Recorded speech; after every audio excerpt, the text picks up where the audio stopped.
I'm sure you've heard the advice, if you want to grow a big chest, then you need to do heavy pressing movements. Exercises like the bench press, dumbbell press, and push-ups. Studies that have tracked an individual's strength in these movements have found a strong correlation between their pressing strength and resulting chest growth. But if we take a closer look at the data, we find what are known as outliers. Some individuals, despite gaining significant strength in these movements, fail to increase their chest size much at all. And I'm sure many of you can relate. In fact, this was one of my biggest frustrations when I first started training. No matter how strong I got with my bench press or how many push-ups I could do, my chest just would not grow. I'd end up feeling the movements more in my shoulders and triceps, and I blamed it on genetics. But eventually I realized that even though I was doing the right chest exercises, I wasn't doing them in a way that allowed my chest to do most of the work. And although my chest is still nowhere near where I want it to be, it has improved drastically ever since I fixed 4 things. Regardless of how long you've been training for, fix the 4 mistakes I'm about to show you, and I guarantee during your next workout, you'll finally feel your chest light up and rapidly grow like it never has before. So many of you watching are probably students or full-time professionals who sit most of the day. Back when I first started training, I was a student and sat like this for hours every day. Without me realizing it, my posture eventually became more hunched over time with my shoulders rounding forward. Why am I telling you this? Well, let's take this slouch posture and apply it to the bench press.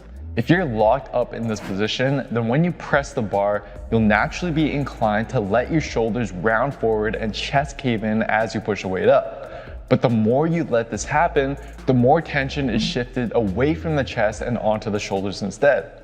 Do this over time, and even if you get stronger at bench pressing, it's your front delts that'll end up growing and not your chest. So how do you fix this? Well, there's 2 steps to this, and both are equally as important. The first step is to address the root cause.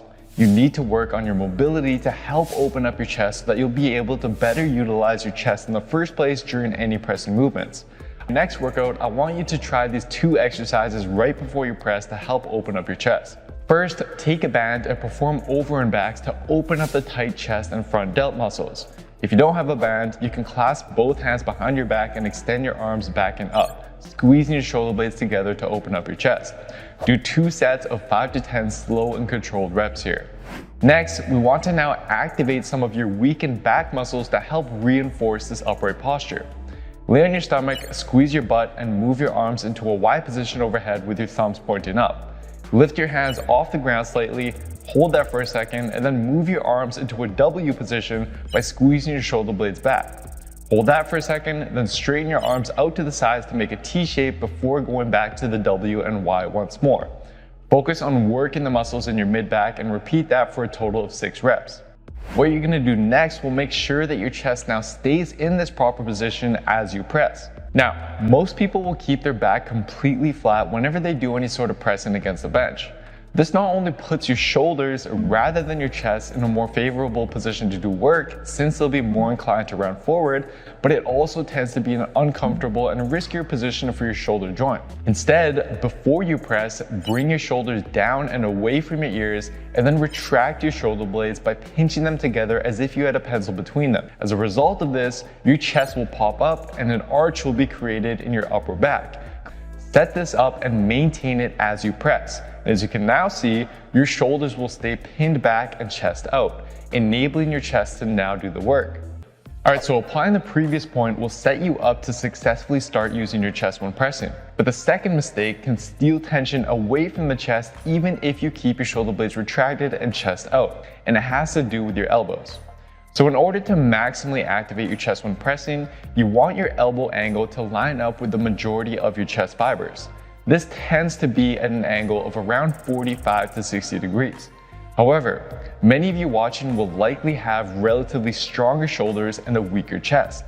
As a result, your body will be inclined to flare your elbows out to the sides as you press in an attempt to use your stronger shoulders to lift the weight rather than your weaker pecs.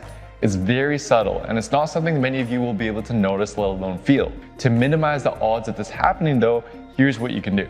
First, you want to avoid using a crazy wide grip, since that will tend to cause your elbows to flare out regardless. Instead, try using a grip that's about 1.5 times shoulder width. And then, as you bring the bar down, tuck your elbows to roughly a 45 to 60 degree angle. As a result of this, the bar should actually move down and back as you lower it, landing around the level of your nipples. Then, as you press, try to consciously avoid letting your elbows flare out. Keep them tucked in and drive your biceps in towards your chest. The bar should then end up back over your chin at the top position. And the same applies for dumbbell presses and even push-ups. Maximally activate the chest by keeping those elbows tucked on the way down and avoid letting them flare on the way up. But to boost activation even further, you want to apply something called the mind-to-muscle connection. Doing so has been shown to boost even well-trained subjects' chest activation by 22% and seems to result in faster growth over time. To do so, we need to first change the way you think about pressing. The chest is mainly responsible for a movement called horizontal adduction, which is the act of bringing your arms together. So to properly activate your chest while you bench, do push-ups, or any pressing motion, you need to shift your thinking from pushing and instead to pulling your arms together, which as a result is what moves the weight up.